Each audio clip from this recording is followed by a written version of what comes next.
আলিমাত নাফসুম মা কদ্দামাত ওয়া আখরাত। এই সমস্ত স্থাপনা শিল্পগুলোর মধ্যে কিয়ামত পর্যন্ত যতগুলো আমল হয়েছে, সওয়াব হয়েছে, এগুলার সম পরিমাণ সওয়াব ওই ব্যক্তিদের কবরে যাইতে থাকবে যারা এগুলা স্থাপন করে গেছে। সুবহানাল্লাহ। ইয়া আইয়ুহাল ইনসানু মা গররাকা বিরব্বিকাল কারীম। হে মানুষ, তোমাদের কিসে আচ্ছন্ন করলো? হায় হায় হায়, এত করে বুঝাই, এত করে বুঝাই। ৬,২৩৬টা আয়াত, এই আয়াতগুলো নাজিল করে করে 23 বছরে প্রয়োজনের আঙ্গিকে সময় মতো যেখানে যা দরকার, যেখানে যতটুকু আয়াত নাজিল হওয়া দরকার, এইভাবে স্তরে স্তরে আমি 23 বছরে ৬,২৩৬টা আয়াত নাজিল করে করে তোমাদেরকে এত করে বুঝাই, এরপরও তোমাদেরকে আচ্ছন্ন করে ফেললো। কিসে তোমাদেরকে আচ্ছন্ন করে ফেললো? ইয়া আইয়ুহাল ইনসানু মা গররাকা বিরব্বিকাল কারীম। হে মানুষ, তোমাদেরকে কিসে আচ্ছন্ন করে ফেললো? তোমাদেরকে কিসে অন্ধ বানিয়ে ফেললো? এত করে তোমাদেরকে বুঝাই, এখনো তোমরা অবুঝ কেন? তোমাদেরকে তোমাদের বন্ধু বান্ধব, তোমাদের পরিবার পরিজন এবং দুনিয়ার মোহ তোমাদেরকে আচ্ছন্ন করে ফেললো। ইয়া আইয়ুহাল ইনসানু মা গররাকা বিরব্বিকাল কারীম, তোমাদেরকে কিসে আচ্ছন্ন করে ফেললো? প্যারা হাজরিন, এই জন্য আমাদের সচেতন হতে হবে। আমাদের এই জানটা দিয়েছে কে? আমাদের যতগুলো মাল আছে, সম্পদ আছে, এগুলো দিয়েছে কে? দুনিয়ার আসার সময় আমি 1 কোটি টাকা নিয়ে এসেছি না খালি হাতে এসেছি? খালি হাতে এসেছি। দয়া করে আল্লাহ আমাকে কোটিপতি বানাইছে।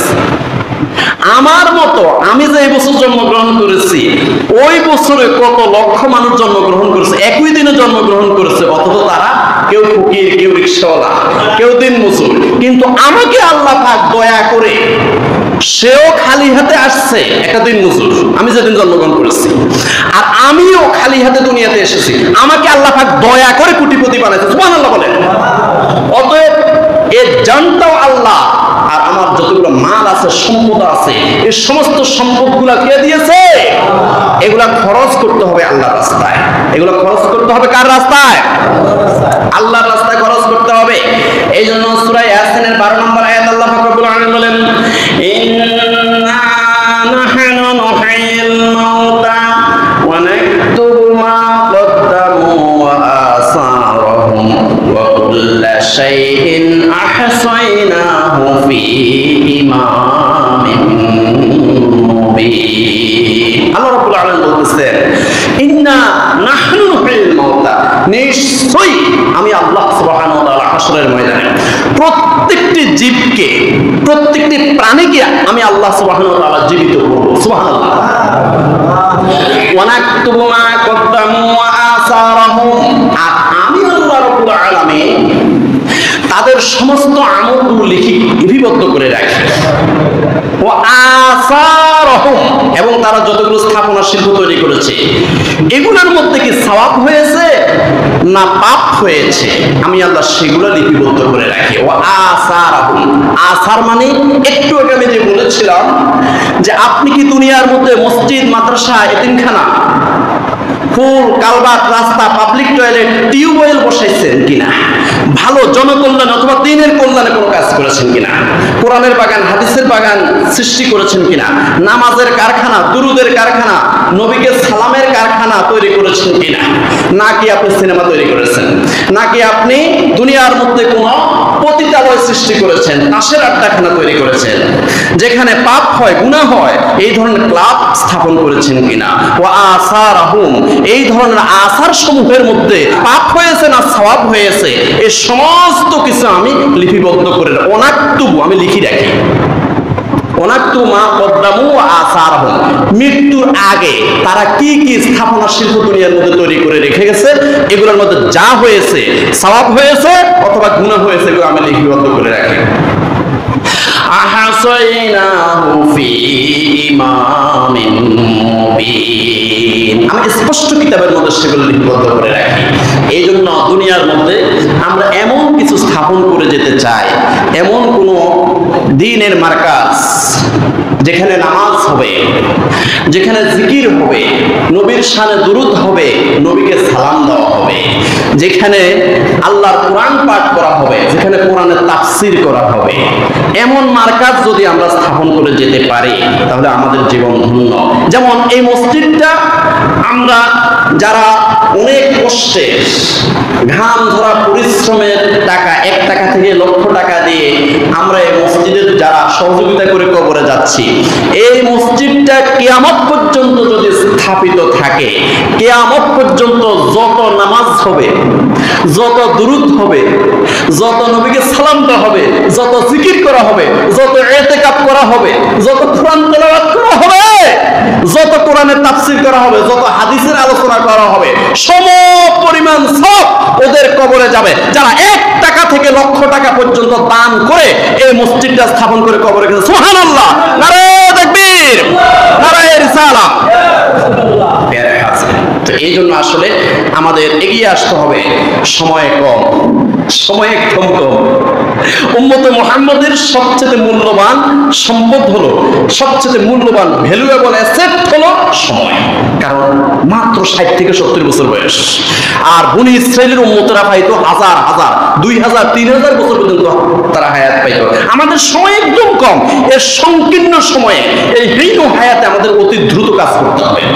অতি দ্রুত আমাদের জান এবং মাল উভয়টাই আমরা আল্লাহর রাস্তায় ব্যয় করতে হবে। সময় আমাদের কম। এরপরে আরো অ্যাক্সিডেন্ট তো আছে। বনি ইসরাইলের যুগে এত গাড়ি ছিল না, রেল অ্যাক্সিডেন্ট ছিল, শুধু রেল গাড়ি ছিল না, ছিল নাকি? রেল গাড়ি ছিল না। এখন তো বাস অ্যাক্সিডেন্টও একদম 70-80 জন মারা যায়, শুধু বাসও ছিল না। এরপরে এখন একটা জাহাজ ডুবে গেলে অন্তত 4-5 হাজার মানুষ মারা যায়, তখন তো জাহাজও ছিল না। হায়াত তো কম কম আমাদের, তাও আবার প্রচুর পরিমাণে অ্যাক্সিডেন্ট। তো এই জন্য আমাদের হায়াত যে কোনো মুহূর্তে চলে যেতে পারে। একটা কচু পাতার পানি যে কোনো মুহূর্তে পড়ে যেতে পারে। আমাদের হায়াতটাও যে কোনো মুহূর্তে সাঙ্গ হয়ে যেতে পারে, শেষ হয়ে যেতে পারে। সময় কম, অতি দ্রুত আমাদের জান এবং মাল আল্লাহর রাস্তায় ব্যয় করতে হবে। এজন্য আল্লাহ পাক রব্বুল আলামিন সূরা বাকারা 254 নম্বর আয়াতের মধ্যে বলেন, ইয়া আইয়ুহাল্লাযীনা আমানু আনফিকু মিম্মা রাযাকনাকুম মিন ক্বাবলি আন ইয়াতিয়া ইয়াউমুন লা বাইউন ফীহি ওয়ালা খুল্লাতুন ওয়ালা শাফাআতুন ওয়াল কাফিরুনা হুমুজ যালিমুন। সূরা বাকারা আয়াত 254। আল্লাহ রাব্বুল আলামিন বলেন, ইয়া আইয়ুহাল্লাযীনা আমানু, ও ঈমানদার বন্ধুরা, আনফিকু মিম্মা রাযাকনাকুম, আমি তোমাদেরকে দয়া করে যে রিজিক দিয়েছি, আমি খুব দয়া মায়া করে তোমাকে রিজিক দিচ্ছি।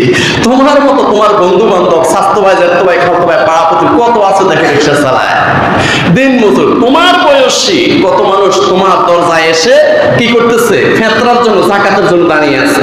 আমি আল্লাহ তোমাকে রিজিক দিয়েছি দয়া করে, অত্যন্ত দয়া করে তোমাকে আমি রিজিক দিয়েছি। তোমাকে আমি বিলিয়নিয়ার বানাইছি, কোটিপতি বানিয়েছি তোমাকে। আনফিকু মিম্মা রাযাকনাকুম, আমি আল্লাহ যে রিজিক দিয়েছি এই রিজিকটা আমার রাস্তায় ব্যয় করো। সুবহানাল্লাহ, আল্লাহু আকবার। আনফিকু মিম্মা রাযাকনাকুম মিন ক্বাবলি আন ইয়াতিয়া ইয়াউমুন লা বাইউন ফীহি ওয়ালা খুল্লাতুন ওয়ালা শাফাআতুন, ওই দিন আসার আগে আগে আমার দেওয়া রিজিক থেকে আমার রাস্তায় ব্যয় করো। আমার দেওয়া রিজিক থেকে আমার রাস্তায় ব্যয় করো। আমি দিছি তোমাকে এই রিজিকটা। কোন দিন? ইয়াউমুল লা বাইউন ফীহি, সেদিন কোনো কেনা বেচা চলবে না। ওয়ালা খুল্লাতুন, কোনো বন্ধু বান্ধব চলবে না যেদিন। ওয়ালা শাফাআতুন, যেদিন কোনো সুপারিশ চলবে না। এমন দিন আসার আগে আগে আমার দেওয়া রিজিক থেকে আমার রাস্তায় ব্যয় করো। ওয়াল কাফিরুনা হুমুজ যালিমুন, আর আমার দেওয়া রিজিক থেকে যদি আমার রাস্তায় ব্যয় না করো তাহলে মনে রাখবে কাফেররা হলো জালেম। এখানে ইঙ্গিত দেওয়া হয়েছে আল্লাহর দেওয়া রিজিক থেকে যদি আল্লাহর রাস্তায় ব্যয় না করে খারাপ কাজে ব্যয় করে তারা কুফরি করলো, এটাই ইঙ্গিত দেওয়া হয়েছে।